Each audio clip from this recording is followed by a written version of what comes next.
9 senedir biz buradayız. Biz bu her senede de kömür sıkıntıyı yaşıyoruz zaten.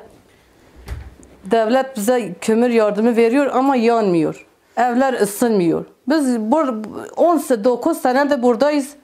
Hep bu soğuğu çekmişiz. Hep bu sıkıntıyı yaşamışız. Her nereye gittik bizim yüzümüze kapı kapandı. Biz kaymakama gittik, biz valiye gittik, biz belediye gittik. Biz nereye gittik derdimizi anlattık. Hiç kimse derdimize derman çare bulamadılar. Bu yetimlere 400 çocuk yetim burada büyütüyorlar. Kimse onları derdine derman bulamadılar. İHA da kendisi. İHA Allah razı olsun. Bize ev verdi, çatı verdi.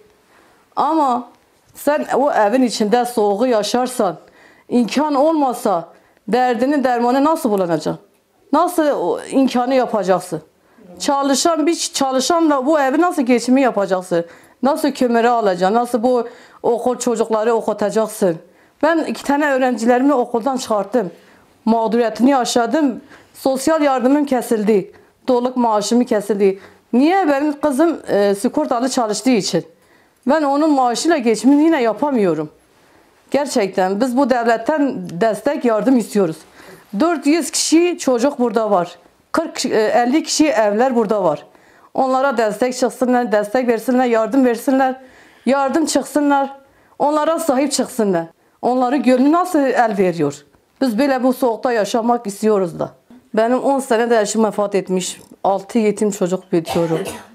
Benim her çektiğimi ben biliyorum bir Allah. Ben mağduriyetimi kimseyle paylaşamıyorum. Ne bekçi var, ne kapıcı var. Hiçbir yetkili burada olmuyor. Hepsi bayan başı burada duruyorlar.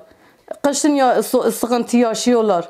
Yazın yaşıyorlar. Her zaman sıkıntı burada yaşıyorlar bu bayanlar. Biz Mart'tan beri biz doğal gazın peşindeyiz. Biz kaymakama gittik.